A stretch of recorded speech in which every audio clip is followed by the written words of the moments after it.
കഴിഞ്ഞ ദിവസമാണ് ഇടിഞ്ഞാറിലെ നാട്ടുകാരെ നടുക്കുന്ന ഒരു കൊലപാതകം നടക്കുന്നത്. കഴിഞ്ഞ ദിവസം വൈകുന്നേരം 5 മണിയോടുകൂടിയായിരുന്നു ആ കൊലപാതകം നടന്നത്. നമുക്ക് നാട്ടുകാരോട് തന്നെ ആ കൊലപാതകത്തിന്റെ കാര്യകാരണങ്ങൾ ചോദിച്ചറിയാം. നമസ്കാരം സാർ. സാറിന്റെ കടയിലാണ് ഒരു സംഭവം ഉണ്ടായിരിക്കുന്നത്. കൊലപാതകം നേരിട്ട് കണ്ട ദൃക്സാക്ഷിയാണ്. അപ്പോൾ എന്താണ് സംഭവിച്ചത്? ഇന്നലെ സംഭവം ഈ കുത്തിയ സന്ദീപും അവന്റെ അവന്റെ അമ്മുമ്മ കെട്ടിയ ആണ് ഈ രാജേന്ദ്രൻ എന്ന് പറയുന്ന ഗോവിന്ദൻ. അപ്പൊ അവിടെ വെച്ച് പ്രശ്നമായി, ചെറിയ കുത്തായി അമ്പലത്തിൽ അതെ, അവിടുത്തെ പൂജാരി. അങ്ങനെ അവർ രണ്ടും കൂടെ ഓടി ഇവിടെ വന്നു. അദ്ദേഹം കിടക്കുന്ന റൂമിൽ കഥ തുറന്നു. അപ്പൊ തുറന്നില്ല, അദ്ദേഹം ഇവിടെയാണ് കിടക്കുന്നത്. അങ്ങനെ അവിടെ നിന്ന് രണ്ടുപേരും കൂടെ കയറി നേരെ ഇവിടെ വന്ന് പിടിവലിയായി, കടയുടെ മുമ്പിൽ വന്ന് പിടിവലിയായി. അങ്ങനെ രണ്ടുപേരും വീഴുന്നു.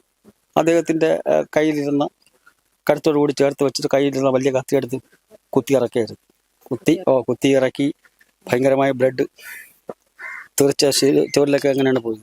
അങ്ങനെ ആൾക്കാർ വന്നു തോർത്തൊക്കെ എടുത്ത് കെട്ടി. കുറച്ച് കഴിഞ്ഞ് ആംബുലൻസ് വന്ന് കൊണ്ടുപോയി. പിന്നെ മരിച്ചെന്നാണ് അറിഞ്ഞത്. നമുക്ക് ആ സമയത്ത് ഇവിടെ ആരും രക്ഷിക്കാനോ അല്ലെങ്കിൽ അല്ല, ഇവിടെ പിടിച്ചു നിർത്താൻ അതിന് ശേഷമാണ് ആൾക്കാർ വന്നത്. കുത്തിയതിന് ശേഷമാണ് ആൾക്കാരെല്ലാം വന്ന് ഇദ്ദേഹത്തെ മറിച്ച് കിടത്തി. പിന്നെ അദ്ദേഹത്തിന്റെ കൈയൊക്കെ കെട്ടിവെച്ചു ഓടാതിരിക്കാൻ. അതിനുശേഷമാണ് അതിനുശേഷം പ്രതി എന്താണ് പറഞ്ഞത്? പ്രതി പറഞ്ഞത് ആൾക്കാരൊക്കെ കൂടിയും പറഞ്ഞു, പിന്നെ ചത്തില്ലെങ്കിൽ എന്നെ കെട്ടഴിച്ചു വരണം, എനിക്ക് അവനെ ഞാൻ കൊന്നേ പോകും. അങ്ങനെ പറഞ്ഞു. പശ്ചാത്താപമൊന്നുമില്ല. പുള്ളി ഒരു അർത്ഥബോധാവസ്ഥയിലാണെന്ന് തോന്നുന്നത്, എനിക്ക് തോന്നുന്നത് കണ്ടിട്ട്. ആയിരിക്കാം എന്നാണ്. ഒരു ദയവില്ലാതെ തന്നെയാണ് നമ്മള് പത്രങ്ങളിലും മറ്റും കാണുന്ന ഒരു സംഭവമാണ്. ജീവിതത്തിൽ ആദ്യമായിട്ട് കാണുന്ന ഒരു സംഭവമാണ്. എന്ന് പറഞ്ഞാൽ എനിക്ക് ഒന്നും ചെയ്യാൻ പറ്റാത്ത കണ്ടീഷൻ, ഈ അവസ്ഥ. ഞാൻ ഈ സ്റ്റെന്റ് ഇട്ടിരിക്കുന്നത് കൊണ്ട് പിന്നെ എനിക്ക് ശരീരം നനങ്ങാൻ വയ്യ. മാത്രമല്ല ഗുളിയെ കഴിച്ച് വളരെ കറക്കത്തിലായിരുന്നു. അപ്പൊ യാദൃശ്യമായാണ് ഇവർ വന്ന് കയറിയത്. ഇവിടെ വന്ന് രണ്ടും പിടിവലിയായി കിടന്നു. കത്തി ഒരു വലിയ കത്തിയായിരുന്നു. കൊലപാതക കാരണം എന്താണെന്നാണ് പറയുന്നത്? കൊലപാതക കാരണം എന്ന് പറയുന്നത് ഇദ്ദേഹരുടെ ഫാമിലി പ്രശ്നമാണ്. അദ്ദേഹത്തിന്റെ പിന്നെ അമ്മുമ്മ ആക്സിഡന്റിൽ മരണപ്പെട്ടു പോയി. അപ്പോൾ അതിനെ സംബന്ധിച്ച് കുറേ കാശുണ്ട്. ആ കാശ് സംബന്ധിച്ചുള്ള വിഷയമാണ്. ആ ഒരു കാശ് സംബന്ധിച്ച ഒരു പ്രശ്നത്തെ എന്തിന്റെ പേരിലാണ്? അല്ല, അങ്ങനെ ആ കാശിന്റെ പേര് ഇവർ കിട്ടാത്തതിന്റെ അവകാശികളാണല്ലോ, ഇവരാണല്ലോ. അപ്പൊ അവർക്ക് കിട്ടാത്തതിന്റെ ഉള്ള ഒരു ഇതാണ്. അതുകൊണ്ട് ഇദ്ദേഹത്തിന് ഇത് വെച്ചയ്ക്കാനൊക്കൂലെന്ന് പറഞ്ഞാണ് ചെയ്തത്.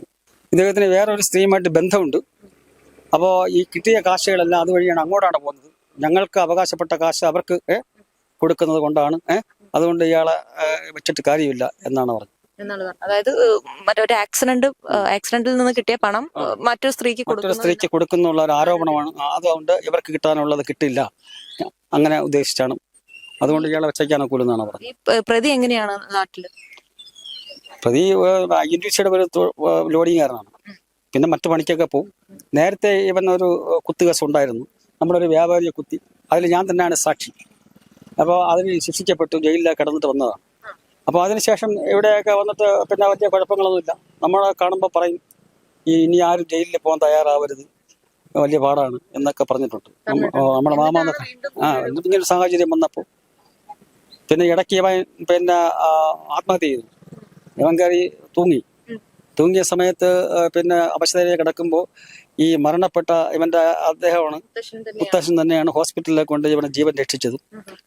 പിന്നെ അതിനുശേഷം ഇപ്പൊ തന്നെ ഓണം വന്നപ്പോൾ ഇവന്റെ കൊച്ചിന് തുണി, ഇവന്റെ അമ്മയ്ക്ക് തുണി, ഇവന്റെ സഹോദരിക്കൊക്കെ തുണിയൊക്കെ വാങ്ങിച്ചു കൊടുക്കുന്നത് ഈ ആളുകൾ. നമ്മുടെ കടയിൽ നിന്നൊക്കെ തന്നെ വാങ്ങിച്ചു കൊടുത്തത്. കുടുംബത്തെ നോക്കിയ എന്നുള്ളതാണ്. പിന്നെ ഇദ്ദേഹം അതാണ് സംഭവം.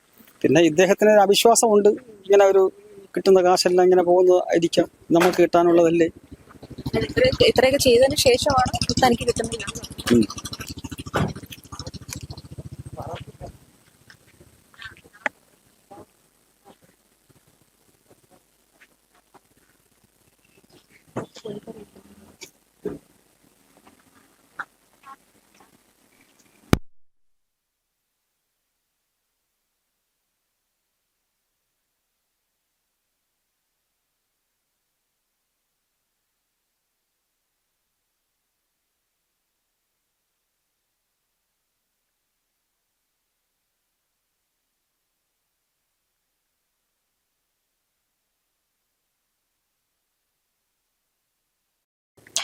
നെഞ്ചിൽ 2 കുത്താണ് ഏറ്റിട്ടുള്ളത്. രാജേന്ദ്രൻ മരിച്ചെന്ന് ഉറപ്പാക്കി താൻ പോകുന്നുവെന്നും ആരെങ്കിലും അടുത്തു വന്നാൽ കുത്തുമെന്നെല്ലാം സന്ദീപ് ഭീഷണിപ്പെടുത്തിയതായിട്ടാണ് ഇവിടെ നിന്നും ലഭിക്കുന്ന നാട്ടുകാർ പറയുന്ന കാര്യം വിശദീകരണം.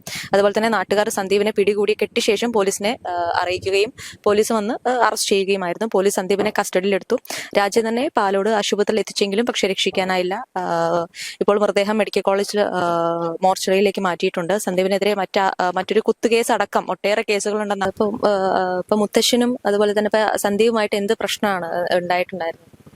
മാമ എൻ്റെ അടുത്ത് എപ്പോഴും വിളിച്ച് പറയുമായിരുന്നു, മാമനെ അവിടെ ഒരു സമാധാനമില്ല, മാമനെ അടിച്ചിറക്കി, മാമൻ കളത്തിണ്ണയിലാണ് എന്നൊക്കെ ഒരുപാട് നമ്മൾ എൻ്റെ അടുത്ത് പറഞ്ഞിട്ടുണ്ടായിരുന്നു. ആ സമയത്തൊക്കെ ഞാൻ മാമൻ്റെ അടുത്ത് പറഞ്ഞിട്ടുണ്ട്, മാമ ഒരു കാര്യം ചെയ്യും, ഞങ്ങളെ കൂടെ പോര് എന്ന് ഒരുപാട് തവണ ഞാൻ പറഞ്ഞിട്ടുണ്ടായിരുന്നു. ഞാൻ ജോലി സ്ഥലത്ത് നിൽക്കുന്ന സമയത്ത് ഇതിനെക്കുറിച്ച് ഒരുപാട് മാമൻ പറഞ്ഞ് സങ്കടപ്പെടുന്നത് ഞാൻ കേട്ടിട്ടുണ്ട്.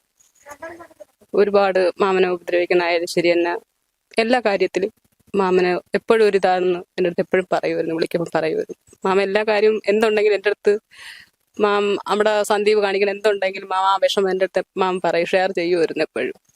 അപ്പോഴൊക്കെ ഞാൻ മാമനടുത്ത് പറഞ്ഞിട്ടുണ്ട്, മാമ ഒരു കാര്യം ചെയ്യും, മാമ അവിടെ കിടക്കാതെ മാമ ഞങ്ങളെ കൂടെ പോരെന്ന് ഞങ്ങൾ വിളിച്ചിട്ടുണ്ട്. പക്ഷെ ഇങ്ങനെ ആവുമെന്ന് എനിക്ക് പ്രതീക്ഷിച്ചില്ല. ഇവിടെ ആരൊക്കെയാണ് താമസിക്കുന്നത്? ഇവിടെ ഞാനും എൻ്റെ 2 മക്കളുമാണ്. ഇപ്പൊ എൻ്റെ അമ്മയും ഉണ്ട്. അപ്പൊ മാമൻ എവിടെയാ താമസിച്ചിരുന്നത്? മാമ മരടംകുന്നിൽ ഇടിഞ്ഞാറ്. അതായത് സന്ദീപിന്റെ കൂടെ. എന്തുകൊണ്ടാണ് സന്ദീപിന്റെ കൂടെ താമസിക്കാനുള്ള ഒരു കാരണം? സന്ദീപിന്റെ അമ്മാമ്മനെയാണ് എന്റെ മാമൻ കൊണ്ടുവന്നത്. അപ്പോഴന്ന് മുതൽ അവിടെയാണ് അവർ താമസം തുടങ്ങിയത്. അതായത് കല്യാണം കഴിച്ചത്? അവിടെയാണ് താമസം തുടങ്ങിയത്. കല്യാണം കഴിച്ചിട്ടില്ല, അല്ലാതെ താമസിക്കാൻ. അവര് മരിച്ചതാണോ? ആക്സിഡന്റ് പറ്റിയാണ് മരിച്ചത്. അപ്പൊ എന്തിന്റെ പേരിലാണ് സന്ദീപുമായിട്ടുള്ള ഒരു പ്രശ്നം നടക്കുന്നത്? സന്ദീപുമായിട്ട് എന്നും അവൻ കുടിച്ചും കൊണ്ടുവന്നൊക്കെയാണ് മാമനത്ത് കൂടുതൽ പ്രശ്നം ഉണ്ടാക്കിയിട്ടുള്ളത്.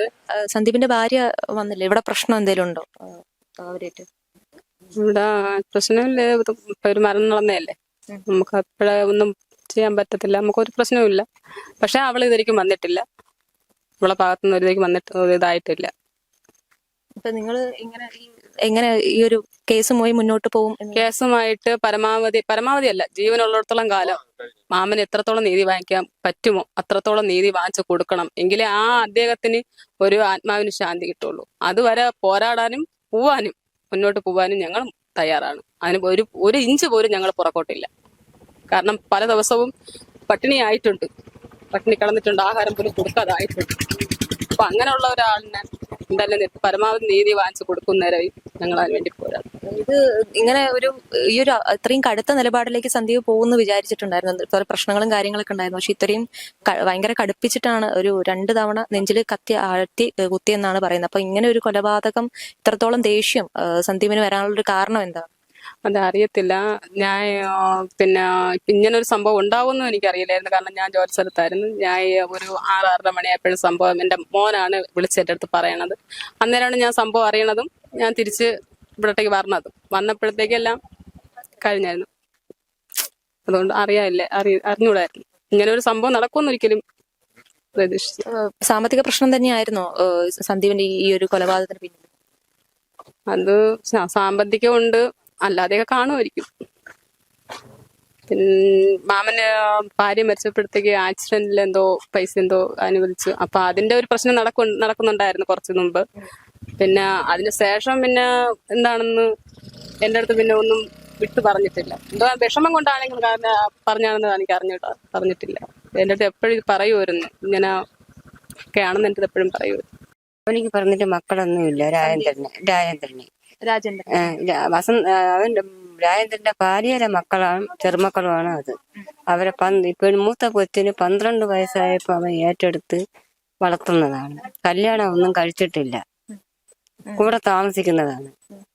അങ്ങനെ ഇരിക്കുമ്പോഴാണ് ആ പിള്ളേരെ ഇത്രയും പരുവാക്കി പറയണ സാധനങ്ങളെല്ലാം മാറ്റി കൊടുത്ത് അവരെ സ്വന്തം മക്കളെ പോലെയാണ് അവരെ നോക്കി വളർത്തിയത്. കൊടുത്ത കൈക്ക് കൊത്തി. സന്ദീപിന്റെ ഒരു സ്വഭാവം എങ്ങനെയാണ്? നേരത്തെയും ജോലിയിലായിരുന്നു. കഞ്ചാവും വെള്ളമടിയാണ് കൂടുതൽ അവന്റെ സ്ഥിരം വഴി. ഇത് പരാതി ഒന്നും കൊടുത്തിട്ടില്ലായിരുന്നു നേരത്തെ? അവനെ പിടിച്ചോണ്ട് പോണത് തന്നെ, അവനെ പിടിച്ചോണ്ട് പോകുന്നുണ്ട്. അവൻ പോയി കിടക്കും, എല്ലാം ചെയ്യണം. അവനെ കിടപ്പ് തന്നെ. എന്നിട്ട് എന്തുകൊണ്ടാണ് രാജേന്ദ്രൻ നേരത്തെ ഇവിടുന്ന് മാറുകയും ചെയ്യാൻ? കൊച്ചിന്റെ അടുത്ത് ഭയങ്കര ഇഷ്ടമാണ്. സന്ദീപിന്റെ കൊച്ചിന്റെ അടുത്ത് അതുകൊണ്ടാണ്. ഉം. ഇപ്പൊ സന്ദീപിന്റെ ഭാര്യ ഇങ്ങോട്ട് വന്നിട്ടുണ്ടായിരുന്നു. ഇല്ല വന്നിട്ടില്ല. അങ്ങോട്ട് വരിക ഒന്ന് ഇല്ല, സംസാരിക്കില്ല. ഞാൻ ഒന്നും കണ്ടില്ല. എനിക്ക് കുടുംബ വഴക്കായിരുന്നു ഇതിന് കാരണമായി പറയുന്നത്. ഇപ്പോൾ ഇവിടെ ഇൻക്വസ്റ്റ് നടപടികൾക്കായി പോലീസുകാരും അതുപോലെ തന്നെ ഫോറൻസിക് വിദഗ്ധരും എല്ലാം വന്നിട്ടുണ്ട്. ഇപ്പോൾ അതിനുള്ള റിപ്പോർട്ടുകളെല്ലാം സമർപ്പിച്ചുകൊണ്ടിരിക്കുകയാണ്. കഴിഞ്ഞ ദിവസം വൈകുന്നേരം 5 മണിയോടെയാണ് സംഭവം നടക്കുന്നത്. കുടുംബപരമായിട്ടുള്ള വിഷയങ്ങളുടെ പേരിലാണ് രാജേന്ദ്രൻ അതിക്രൂരമായി ചെറുമകൻ തന്നെ കുത്തി കൊലപ്പെടുത്തുന്നതും ദാരുണമായി 2 തവണ നെഞ്ചിൽ കുത്തി പരിക്കേൽപ്പിക്കുകയായിരുന്നു എന്നാണ് ദൃക്സാക്ഷി പറയുന്നത്. ഇവിടെയാണ് നമ്മുടെ ഈ ഒരു കടയിൽ വെച്ചിട്ടാണ് സംഭവം നടക്കുന്നത്. ഇതിന് മുൻവശത്ത് നിന്നാണ് സംഭവങ്ങൾ നടക്കുന്നത്. അതിന് തൊട്ടടുത്താണ് രാജേന്ദ്രൻ താമസിച്ചിരുന്നത്. അപ്പൊ അവിടേക്ക് ഓടിച്ചെന്നപ്പോൾ പിന്നാലെ സന്ദീപ് ഓടുകയായിരുന്നു. അതിനുശേഷമാണ് കുത്തിക്കൊലപ്പെടുത്തുന്ന ആ ഒരു ദാരുണമായ സംഭവം എത്തുന്നത്. ഇരുവരും മറിഞ്ഞ് താഴേക്ക് വീഴുകയായിരുന്നു. ശേഷം അവിടെ ഇട്ട് രാജേന്ദ്രനെ അതിദാരുണമായി കുത്തിക്കൊലപ്പെടുത്തുകയായിരുന്നെന്നാണ് ഇവിടുത്തെ ദൃക്സാക്ഷികൾ പറയുന്നത്.